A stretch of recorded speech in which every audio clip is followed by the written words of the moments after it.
नमस्कार दोस्तों, panther academy में आप सभी लोगों का हार्दिक स्वागत है। उम्मीद है आप सारे लोग स्वस्थ होंगे, मस्त होंगे और अपनी सफलता के लिए निरंतर प्रयासरत होंगे। डेली की तरह आपको ऊर्जावान बनाए रखने के लिए आपके अंदर सकारात्मक ऊर्जा का प्रवाह बना रहे, जिससे हम अपने लक्ष्य को प्राप्त कर सकें। हम लोग सेशन की शुरुआत 2 शब्द मोटिवेशनल कोट से करेंगे। तो आए देखिए, यहाँ 4 लाइनें सुंदर सी लिखी गई हैं। कोशिश हमेशा आखिरी सांस तक करनी चाहिए, या तो लक्ष्य हासिल होगा या अनुभव। मतलब यहां पर आपकी असफलताओं से घबराने की बात की गई है कि आप असफलताओं से घबराएं मत, निश्चित ही आप सफल होंगे। आप केवल अपने कार्य को बेहतरीन तरीके से करते रहिए और जो गलतियां हैं उनका सुधार करिए, आप निश्चित ही सफल होंगे। इसी क्रम में आपसे यही गुजारिश है कि डेली की तरह आप सेशन में शुरुआत से लेकर अंत तक बने रहिए, निश्चित ही इस सेशन से आपको लाभ होने वाला है। आए हम लोग इस सेशन का पहला प्रश्न देखिए। हाल ही में कहां पर संत कबीर अकादमी और अनुसंधान केंद्र का उद्घाटन किया गया? तो यहां देखिए, पहला दिया गया है मगहर उत्तर प्रदेश, दूसरा दिया गया बिहार, तीसरा उत्तराखंड और चौथा दिया गया हिमाचल प्रदेश। तो मित्रों, यहां जो सही आंसर आपका होगा विकल्प नंबर ए सही होगा, मगहर उत्तर प्रदेश। मगहर स्थल है जो कि उत्तर प्रदेश में स्थित है और यहां पर संत कबीर अकादमी और अनुसंधान केंद्र का उद्घाटन किया गया। किसके द्वारा किया गया? तो राष्ट्रपति महोदय द्वारा। राष्ट्रपति महोदय द्वारा इसका उद्घाटन किया गया। अब यहां से संत कबीर जी के बारे में कुछ महत्वपूर्ण प्रश्न है जो कि पूछे जाते हैं कि संत कबीर जी का जन्म कब हुआ था? तो 1398 ईस्वी में लहर तारा जो कि बनारस के समीप में स्थित एक स्थल का नाम था, वहां पे 1398 ईस्वी में हुआ, जबकि मृत्यु इनका 1518 ईस्वी में मगहर संत कबीर नगर में हुआ था। अब यहां से कुछ इनकी रचनाएं हैं जो कि बार बार प्रश्न पूछा गया है, जैसे बीजक किसकी रचना है? तो ये संत कबीर जी की रचना है।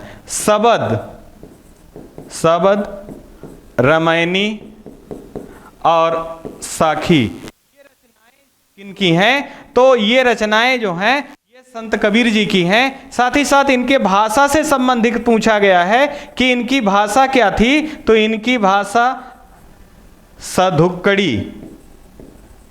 सधुक्कड़ी भाषा, इनकी भाषा का उपयोग इन्होंने अपनी रचनाओं में किया।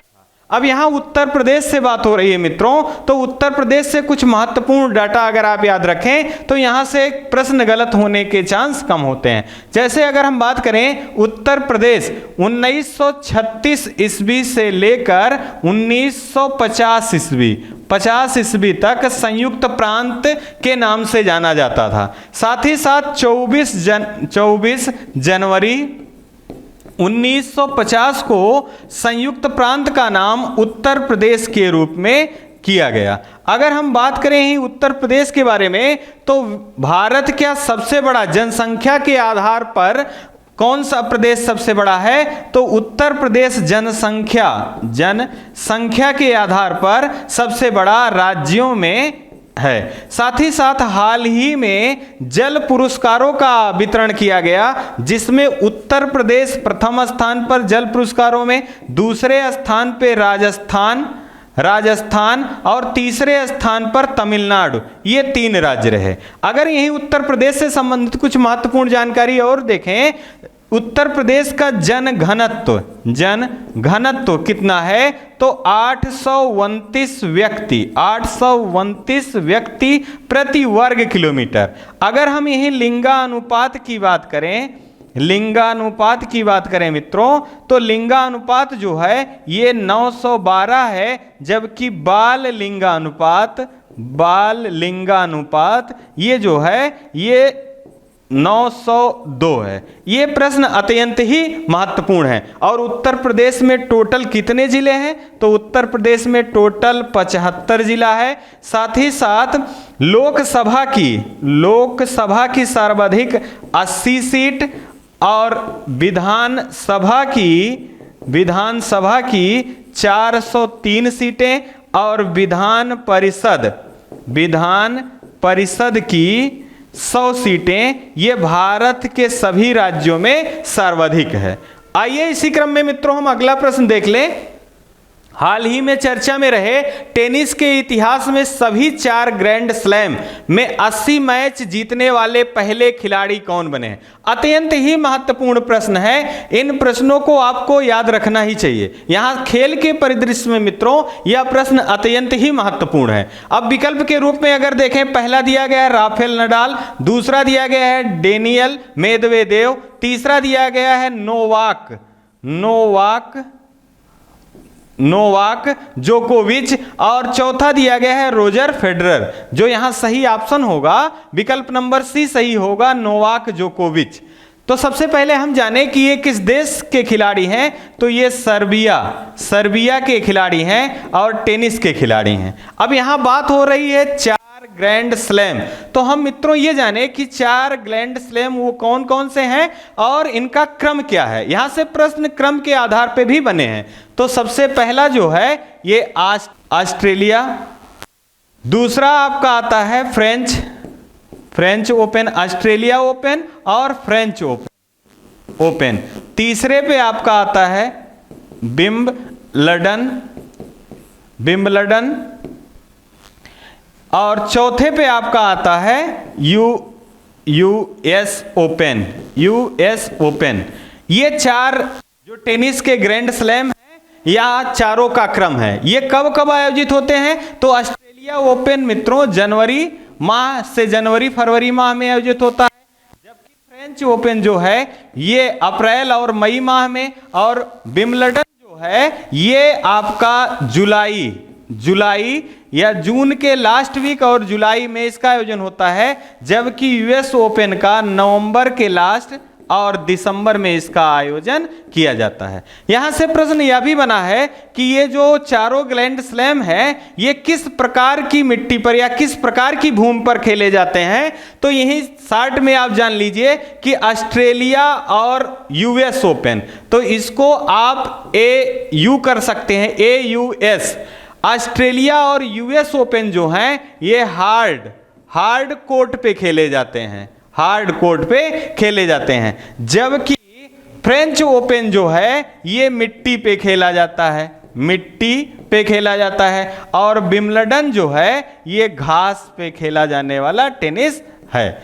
साथ ही साथ अगर अब यहाँ कुछ महत्वपूर्ण प्रश्न के रूप में और भी देख लें, तो अगर हम विगत जो आपके कुछ हुए हैं ग्रैंड स्लैम, जैसे ऑस्ट्रेलिया ओपन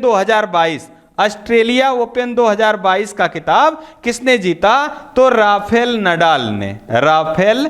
नडाल ने जीता। और विश्व में सर्वाधिक ग्रैंड स्लैम जीतने वाले खिलाड़ी कौन हैं? तो राफेल नडाल हैं। ये इनका संबंध किस देश से है? तो इनका संबंध स्पेन से है। अगर हम बात करें ये पुरुष वर्ग में थे, तो महिला वर्ग में कौन थी? तो एस्ले बार्टी। ये ऑस्ट्रेलिया ओपन महिला का खिताब किसने जीता 2022 का? तो एस्ले बार्टी ने जीता। और ये किस देश से संबंधित हैं? तो ये ऑस्ट्रेलिया से संबंधित हैं और इन्होंने टेनिस से हाल ही में संन्यास लेने की घोषणा की। अब अगर हम बात करें मित्रों फ्रेंच ओपन की बात, तो फ्रेंच ओपन 2022 का खिताब जो है पुरुष वर्ग में भी राफेल नडाल ने जीता। साथ ही साथ आपकी महिला वर्ग में ईगा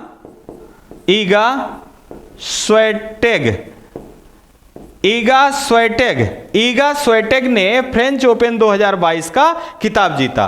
और विंबलडन का जो अभी आयोजित हो रहा है विंबलडन, इसका खिताब किसने जीता है? तो नोवाक जोकोविच ने जीता है। और आप चाहे ऑस्ट्रेलिया ओपन की बात कर लें, फ्रेंच ओपन की बात कर लें, विंबलडन की बात कर लें और यूएस ओपन की बात कर लें, तो ये चारों टेनिस के ग्रैंड स्लैम जीतने वाले विश्व के पहले खिलाड़ी कौन हैं? ये नोवाक जोकोविच हैं। ये प्रश्न अत्यंत ही महत्वपूर्ण है। आइए इसी क्रम में हम लोग अगला प्रश्न देख लें। हाल ही में अंतरराष्ट्रीय सहकारिता दिवस 2022 का आयोजन कब किया गया? तो यहां देखिए मित्रों, पहला दिया गया है 1 जुलाई, दूसरा दिया गया 2 जुलाई, तीसरा दिया गया 3 जुलाई और चौथा दिया गया है 4 जुलाई। तो यहां जो सही होगा विकल्प नंबर भी सही होगा। 2 जुलाई को अंतरराष्ट्रीय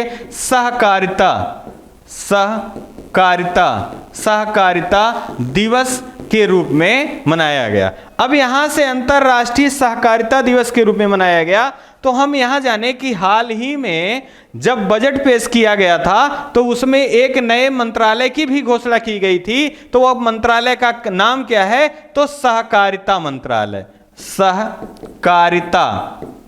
मंत्रालय। और इसके केंद्रीय मंत्री कौन बने हैं? तो अमित शाह जी, जो कि गृह मंत्री हैं, अमित शाह जी, यही पहले सहकारिता मंत्रालय के केंद्रीय मंत्री बने। अब यहां पर कुछ महत्वपूर्ण प्रश्नों के आधार पर अगर हम देखें, दिवस से महत्वपूर्ण प्रश्न आपको याद रखना है। जैसे अगर हम 1 जुलाई के बारे में बात करें मित्रों, तो राष्ट्रीय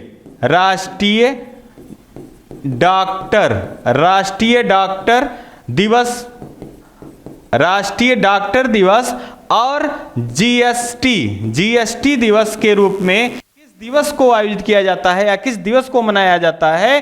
तो ये मनाया जाता है 1 जुलाई को। अगर हम कुछ महत्वपूर्ण पिछले माह के दिवस के बारे में देखें, तो 5 जून को विश्व पर्यावरण दिवस के रूप में मनाया जाता है, जिसकी 2022 की थीम है ओनली ऑन अर्थ। 7 जून को विश्व खाद्य सुरक्षा दिवस के रूप में मनाया जाता है, जबकि 14 जून को विश्व महासागर दिवस, जबकि 8 जून को विश्व महासागर दिवस के रूप में मनाया जाता है, और 17 जून को विश्व मरुस्थलीकरण रोकथाम दिवस के रूप में मनाया जाता है। 21 जून को विश्व योग दिवस के रूप में मनाया जाता है।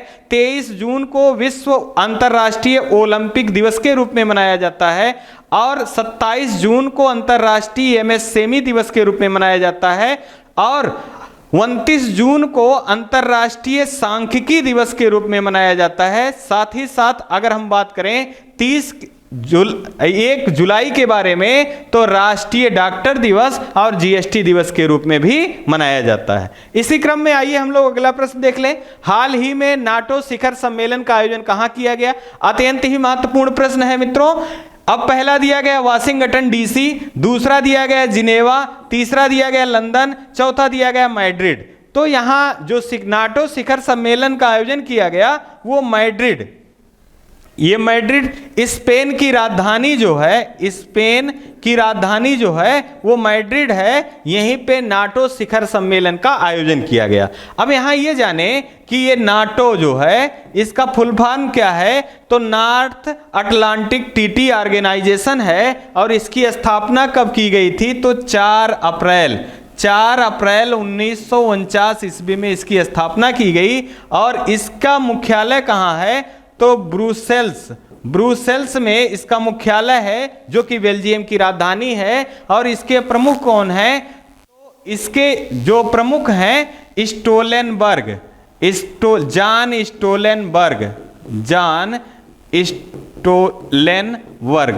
स्टोलेनबर्ग। अगर हम नाटो से संबंधित बात करें कि ये संस्करण कौन सा था, तो ये 32वां संस्करण का शिखर सम्मेलन किया गया, जो कि स्पेन की राजधानी मैड्रिड में किया गया। अब अगर हम यही एक प्रश्न और भी देख लें कि नाटो का पहला शिखर सम्मेलन कब आयोजित किया गया था मित्रों, तो 1957 ईस्वी में पेरिस में पहला फर्स्ट शिखर सम्मेलन का आयोजन किया गया था। अगर हम ये बात करें वाशिंगटन डीसी की, तो यूएसए की राजधानी क्या है? वाशिंगटन डीसी है। और विश्व बैंक का मुख्यालय कहाँ है? वाशिंगटन डीसी में है। और इसके प्रमुख कौन है? डेविड मालपास हैं। अगर हम बात करें जिनेवा, स्विट्जरलैंड की राजधानी क्या है? जिनेवा है। और लंदन के बारे में बात करें, तो लंदन जो है ये किस नदी के तट पर स्थित है? तो टेम्स नदी के तट पर स्थित है लंदन। और स्पेन जो ये स्पेन की राजधानी मैड्रिड है, ये किस नदी के तट पर स्थित है? डेन्यूब नदी के तट पर स्थित है। और डेन्यूब विश्व के सर्वाधिक देशों में बहने वाली नदी के रूप में जानी जाती है। तो विश्व के 10 देशों में होकर कौन सी नदी बहती है? डेन्यूब नदी बहती है। आइए इसी क्रम में अगला प्रश्न देख लें। हाल ही में चर्चा में रहा भारतीय स्टेट बैंक ऑफ इंडिया का कौन सा संस्करण मनाया गया, स्थापना का कौन सा संस्करण मनाया गया? तो यहां देखिए पहला दिया गया है 59वां, दूसरा दिया गया 67वां, तीसरा दिया गया 50वां, चौथा दिया गया है मित्रों 45वां। तो यहां जो सही होगा विकल्प नंबर बी होगा 67वां। अब यहां जाने एसबीआई, एसबीआई की स्थापना कब की गई थी? तो एसबीआई की स्थापना 1 जुलाई 1955, 1 जुलाई 1955 ईस्वी में किया गया था। इससे पहले 1806 ईस्वी में bank of Calcutta, bank of Kolkata के नाम से जाना जाता था, और 1809 ईस्वी में बैंक ऑफ मद्रास के रूप में परिवर्तित हो गया, और पुनः यह बैंक ऑफ मद्रास, बैंक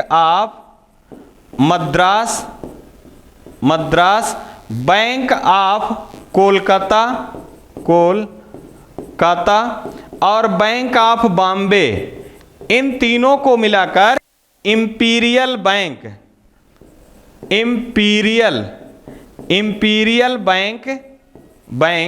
की स्थापना की गई, और इंपीरियल बैंक का नाम ही परिवर्तित करके 1 जुलाई 1955 ईस्वी में एसबीआई, भारतीय स्टेट बैंक रखा गया। और इसके प्रमुख कौन हैं? तो वर्तमान में इसके जो प्रमुख हैं दिनेश खारा जी इसके प्रमुख हैं। आइए इसी क्रम में हम लोग अगला प्रश्न देख लें। अगला है हाल ही में यायर लैपिड किस देश के प्रधानमंत्री बने हैं? तो यहां देखिए पहला दिया गया इजराइल, दूसरा दिया गया फिलीपींस, तीसरा दिया गया फ्रांस, चौथा दिया गया मंगोलिया। तो यहां जो सही विकल्प है मित्रों, यह विकल्प नंबर ए सही होगा, इजराइल। यायर लैपिड जो हैं ये इजराइल के कार्यवाहक प्रधानमंत्री बने हैं। अब यहां जाने कि इजराइल की राजधानी क्या है? तो यरूशलेम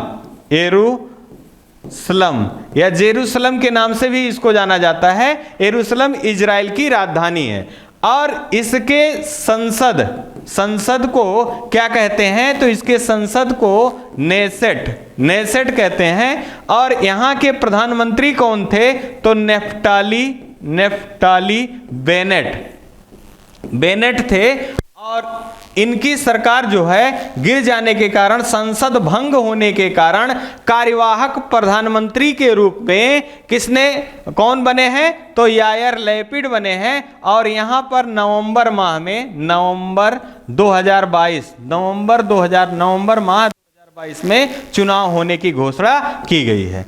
अब अगर हम ये बात करें फिलीपींस के बारे में, तो इसकी राजधानी जो है मित्रों ये मनीला है। और साथ ही साथ अगर हम एक क्वेश्चन रिकॉल कर पा रहे हो, तो हाल ही में यहाँ के राष्ट्रपति ने शपथ लिया है। तो आप कमेंट बॉक्स में इनका नाम जरूर लिख के भेजिएगा, जिससे आपको रिकॉल हो जाए कि फिलीपींस के राष्ट्रपति के रूप में किसने शपथ लिया है।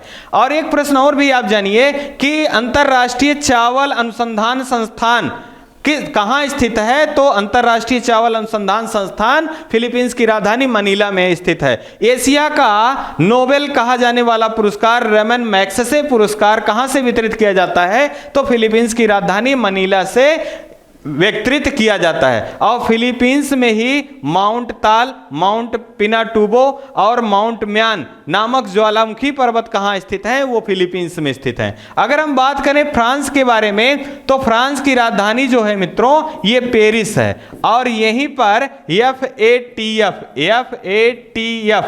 फाइनेंशियल एक्शन टास्क फोर्स, इसका मुख्यालय कहाँ स्थित है? तो पेरिस में स्थित है। और अगर हम बात करें मंगोलिया की, तो इसकी राजधानी उलान बटोर है। ये सारे प्रश्न अत्यंत ही महत्वपूर्ण हैं। आप इनको एक से अधिक बार रिवाइज कर लेंगे दोस्तों, यकीन मानिए आपके प्रश्न गलत नहीं होने वाले हैं। और अगर विगत वर्षों का प्रश्न पत्र उठा के आप देखिए, तो ऐसे ही प्रश्न बार बार आए हुए हैं, और रिवीजन ना होने के कारण गलती के चांस अधिक बने हैं। आइए इसी क्रम में अगला देख लें। हाल ही में ई मित्रा नामक मोबाइल ऐप किसने प्रारंभ किया? तो यहां देखिए पहला दिया गया आरबीआई, दूसरा नाबार्ड, तीसरा बेस्कॉम, चौथा दिया गया इनमें से कोई नहीं। तो ये यहाँ जो सही प्रश्न का उत्तर होगा बेस्कॉम होगा। अब बेस्कॉम जो है ये नीति आयोग और यूनाइटेड किंगडम की संयुक्त योजना है। और इसका उद्देश्य क्या है ई मित्रा का, तो इलेक्ट्रिक चार्जिंग के स्थलों का मोबाइल ऐप के माध्यम से जानकारी उपलब्ध कराना या जानकारी को देना।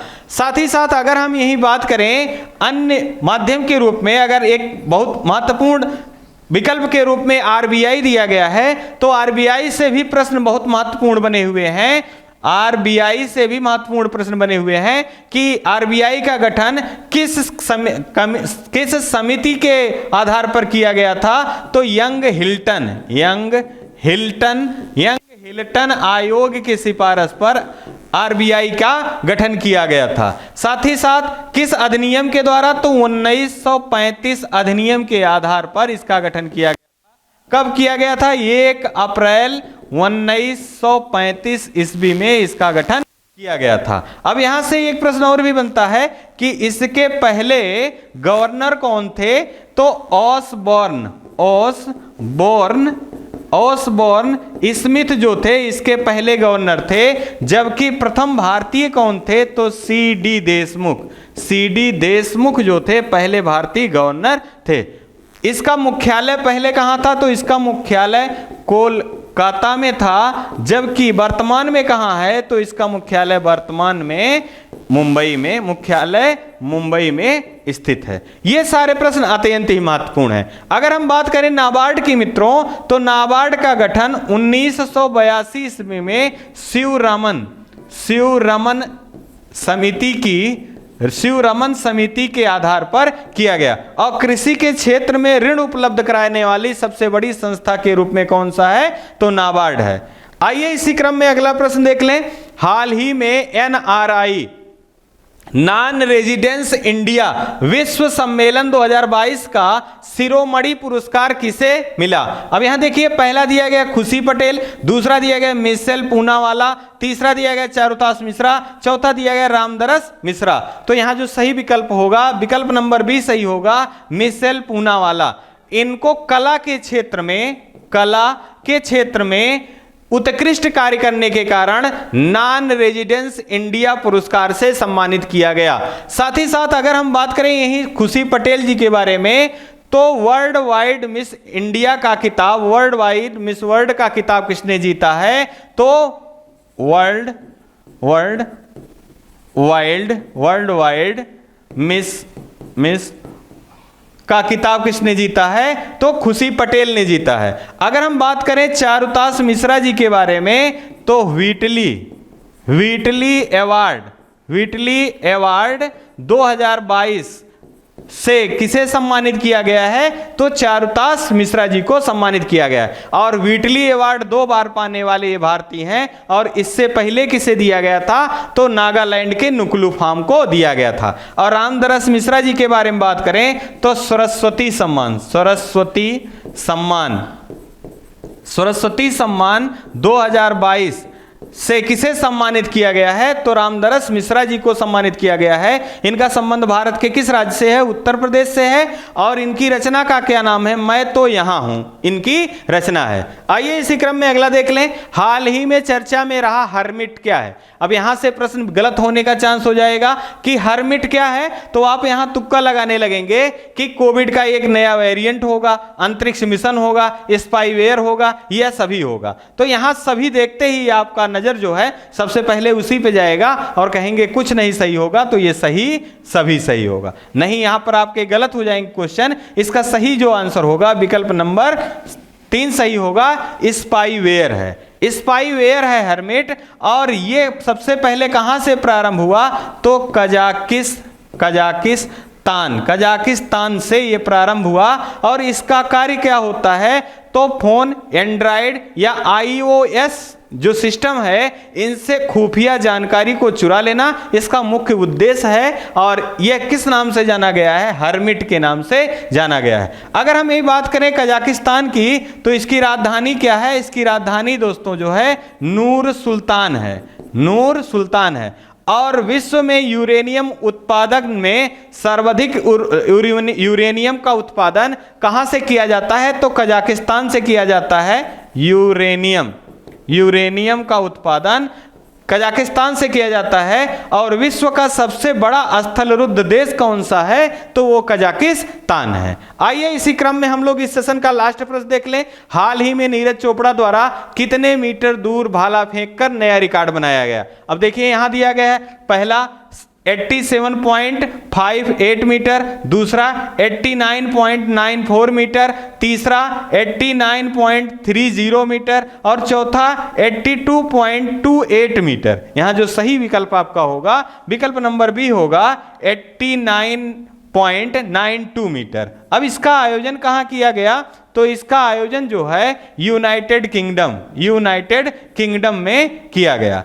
और ये जो आपका नीरज चोपड़ा जी हैं, इन्होंने अपने ही रिकॉर्ड को, मतलब अपने ही द्वारा फेंके गए भाला फेंक को और आगे बढ़ाया है। और इस क्रम में इस लीग का नाम डायमंड लीग में आपसे प्रश्न पूछा जा सकता है कि डायमंड लीग में नीरज चोपड़ा ने कौन सा पदक जीता? तो यहां पर इन्होंने सिल्वर पदक जीता। और इन्होंने उत्तर कोरिया के खिलाड़ी ओन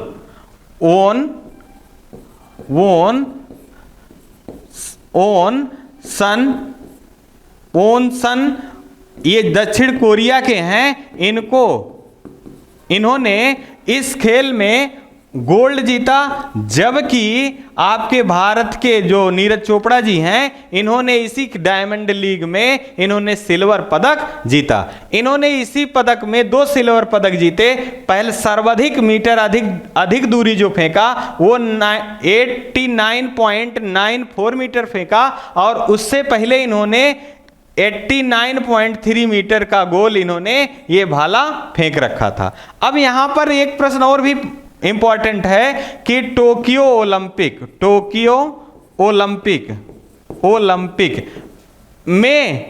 ओलंपिक में नीरज चोपड़ा जी ने कौन सा पदक जीता था? तो एकमात्र भारत के लिए गोल्ड किसने जीता था टोक्यो ओलंपिक में? तो नीरज चोपड़ा ने जीता था। और इसी कारण ये जो इन्होंने कारनामा किया था 7 अगस्त को किया गया था। तो भारत सरकार के द्वारा प्रत्येक 7 अगस्त को भाला फेंक दिवस के रूप में मनाए जाने की घोषणा की गई। अब यहीं से आपसे प्रश्न भी बना है कि पद्म भूषण पुरस्कार से हाल ही में किन खिलाड़ियों को सम्मानित किया गया? तो यहां पर इस जो खिलाड़ी थे उनमें नीरज चोपड़ा जी भी पद्म भूषण सम्मान से सम्मानित किए गए। साथ ही साथ एक प्रश्न और भी याद रखिएगा कि विश्व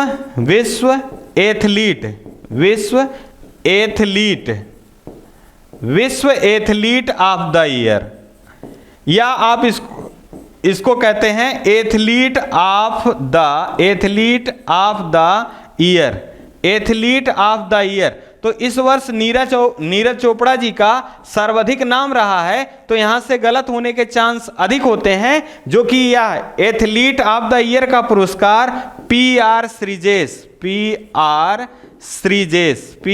श्रीजेश को मिला है। इसी कारण यहां से ये प्रश्न गलत होने के चांस हैं कि वर्ष भर नीरज चोपड़ा जी समाचारों में बने रहे, और जैसे ही विकल्प आपके सामने नीरज चोपड़ा आएगा तो आप यहां पर गलत कर बैठेंगे। इसी कारण इसको भी ध्यान रखिए कि एथलीट ऑफ द ईयर का पुरस्कार किसे दिया गया? तो पीआर श्रीजेश को दिया गया।